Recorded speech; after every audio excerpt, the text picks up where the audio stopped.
Hi, how's it? Today is January 29, 2024, and I'm beginning a new series where we'll be learning to program in Python. To start off, you need to install Python. So, on your browser, head over to python.org, go to Downloads, and download the latest version of Python on your system.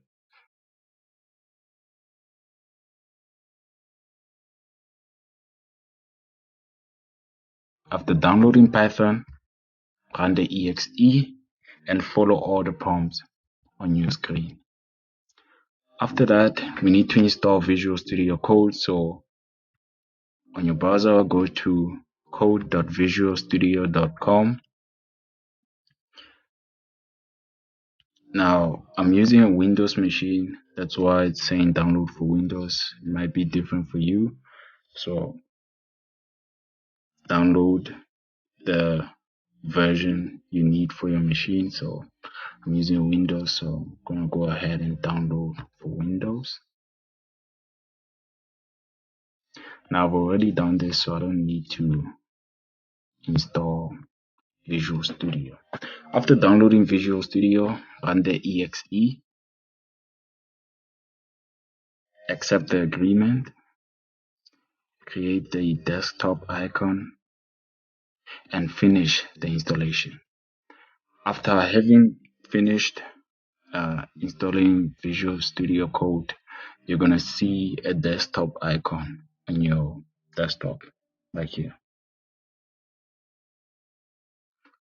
Now, after installing Python and Visual Studio Code, we need to verify that we do indeed have Python installed on our system. So, we need to go to the command prompt, type in cmd, open the command prompt. Now, in the command prompt, we need to check the version of Python that we have. So, type in Python space dash dash version. And as you can see, we have Python 3.12.1 installed on the system. Now, if you didn't install Python correctly or you don't have Python at all, you might get something different.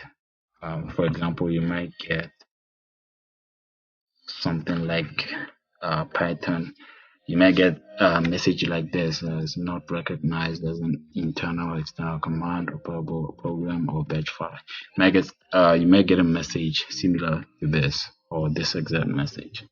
So go back and install Python again. So after verifying that we have Python installed and we have Visual Studio Code right here on our desktop, we're gonna go ahead and create a new folder. Call that folder Py files, and we're gonna drag and drop it into Visual Studio Code. It's gonna automatically open it.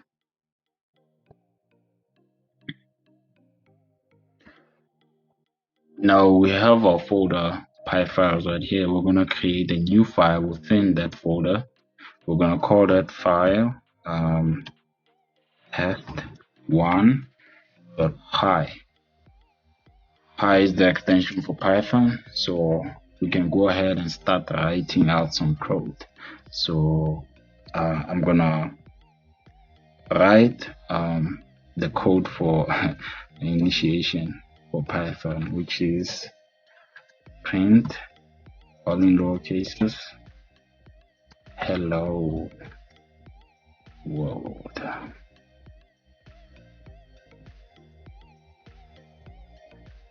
So now that we have our first line of code, we need to prepare Visual Studio Code before we run it. So go to extensions, search for Python,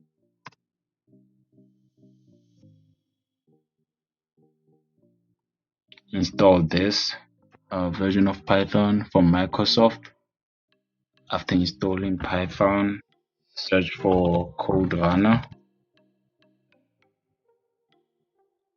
and install Code Runner. So I already have both Python and Code Runner installed. Now after installing Code Runner, Going back to our file, you're gonna see this button pop up. That's where we'll run our code from Visual Studio. Now that we have Code Runner and Python installed on VS Code, there's a few ways we can run this line of code here. So one way is to go to the command prompt, search cmd, and we can run that code from here.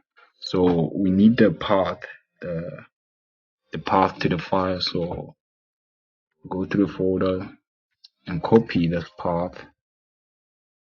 Now we're gonna change directory, make it this path. After that, type pi, the name of our file, which was pi, and hello world. So we just ran our file from the command line. Another way is to run it from the built-in terminal within VS Code. So go to these three dots, go to terminal, open a new terminal. So we already have our path. So all we have to do is just type out the command test and the name of our file, and then click enter, and we can run it from within VS Code like this. And the other way, the best way, is to just use the code runner we just installed. So just click here and it's gonna run the code for us, so we don't have to type out all of this. Now, one thing you may notice is that after you run your code, it gets printed out on the output console. So we don't want that. We don't want that, since the output console is read only, so you can't interact with it.